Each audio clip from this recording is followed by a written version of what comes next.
Welcome back to all on my YouTube channel MN Classes. Today we will discuss the fixation of minimum wages rates by time rate or piece rate. So इसमें first point कहता है appropriate government may fix working hours for a day and day of rest interval in of 7 days. ठीक है। इसका मतलब क्या है कि जो अप्रोप्रिएट गवर्नमेंट है वो पूरे एक वीक में से कोई भी एक ऐसा डे चूज कर सकती है जो वो हॉलीडे उसको घोषित कर दिया। ठीक है। दूसरा पॉइंट है if worker do work on holiday then worker should not be paid less than overtime rate, जो कि आपका सेक्शन 13 बात करता है पूरा। ठीक है। इसमें ये क्या कह रहा है कि अगर जो वर्कर है वो हॉलीडे पे काम करता है तो उसको ओवर टाइम रेट से कम वेजेस नहीं मिलेंगी। ठीक है। अब हम देखते हैं कि अडल्ट जो वर्कर्स होते हैं जो फैक्ट्री में काम करते हैं, एडल्ट कौन होते हैं? जो who has attend the 18 years of age. ठीक है। इसमें लिखा है number of working hours should not exceed more than 48 hours in a week with a weekly holiday। ठीक है। इसमें ये कह रहा है कि जो वीकली आवर्स होने चाहिए वो 48 आवर्स ही होने चाहिए, उससे ज़्यादा नहीं होंगे। ठीक है। और उसमें से भी एक वन डे की जो उसमें हॉलीडे होगी वीकली। ठीक है। दूसरा इसमें पॉइंट कहता है daily working should not exceed more than 9 hours with 1 hour rest interval. ठीक है। ये कह रहे हैं कि जो डेली आवर्स होंगे वो 9 आवर्स होंगे, उससे ज़्यादा नहीं होंगे, और जो उसमें से भी 1 आवर का उनको रेस्ट इंटरवल मिलेगा। ठीक है। ये आपका सेक्शन 13 बात करता था। अब सेक्शन 14 बात क्या करता है? Payment for over time.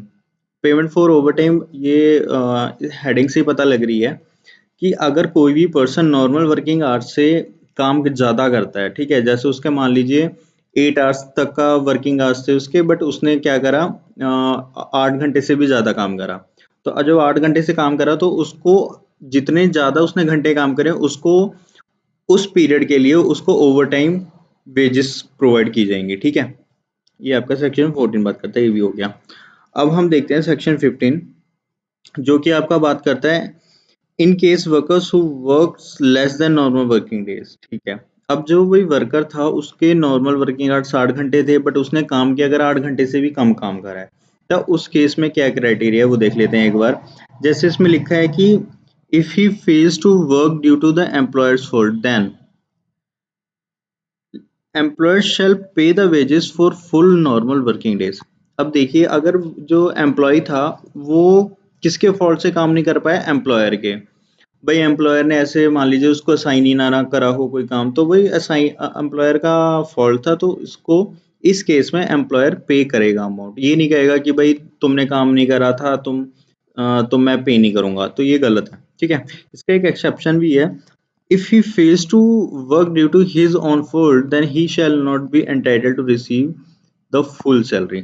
अगर वही जो एम्प्लॉय था उसने उसकी खुद की गलती थी, उसकी खुद की गलती की वजह से वो काम नहीं करा उसने, तो भाई इस केस में एम्प्लॉय लायबल नहीं होगा उसको वेजेस प्रोवाइड करने के लिए। ठीक है। ये आपका सेक्शन 15 बात करता है। ये सेक्शन 15 भी आपका हो गया।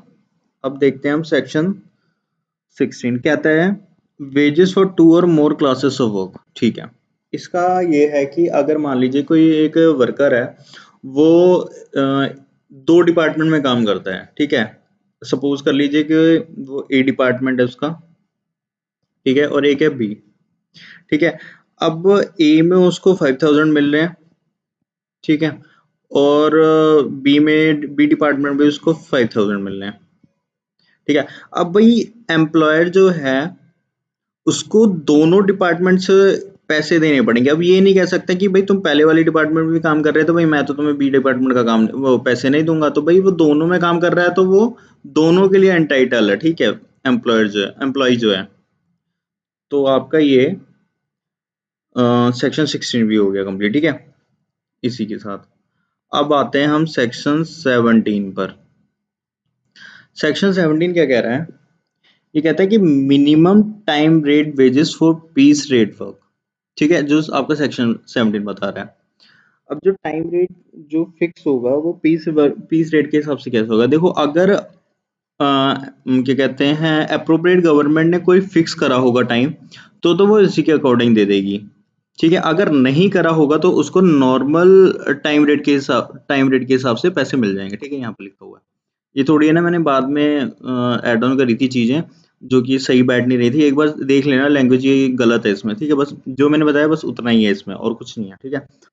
सेक्शन 18 बात क्या करता है, maintenance of register and record. ठीक है, इसमें क्या कहता है कि जो एम्प्लॉयर है, employer shall maintain the register containing, इसमें क्या क्या चीज आएंगी, पर्टिकुलर्स ऑफ एम्प्लॉयज, जैसे नाम आ जाएगा ये सब, वर्क परफॉर्म, ठीक है, रिसिप्ट्स गिवन, ठीक है, अदर पर्टिकुलर्स एज में भी प्रिस्क्राइब, जो भी दिया होगा। ठीक है उसमें। और इसमें लिखा है, in addition to this every employer should also maintain the wages book और wage slip and all the entries should be authenticated by employer and his agent.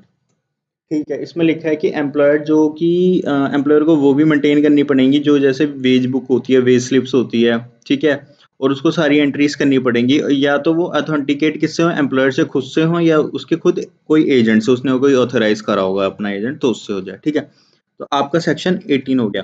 अगर देखिए कोई ये जैसे जो हमारा टॉपिक था आज का, fixation of minimum rate wages by time rate और पीस रेट, तो इसमें अगर आ गए तो आपको सेक्शन 13 लिखना है, 14 लिखना है, 15 लिखना है, 16 लिखना है, और 17 लिखना है, और 18।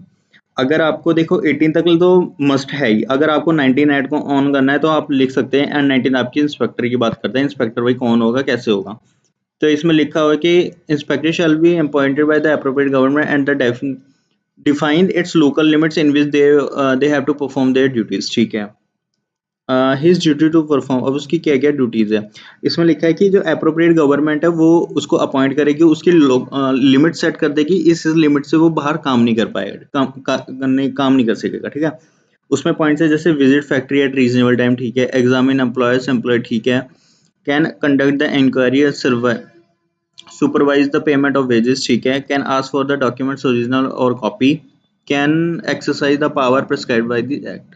ठीक है, तो इसमें इतनी यही सारी चीजें हैं। ये मस्ट नहीं है कि आपको लिखना ही है। अगर क्वेश्चन आता है इस पे, तो आप बस सेक्शन 18 तक भी लिख के खत्म कर सकते हैं। ये 19 आपकी मर्जी है। ठीक है, वो तो इसी के साथ आज का हमारा टॉपिक खत्म होता है। अब हम मिलते हैं नेक्स्ट वीडियो में, तो तब तक के लिए बाय बाय, टाटा, जय हिंद, जय भारत।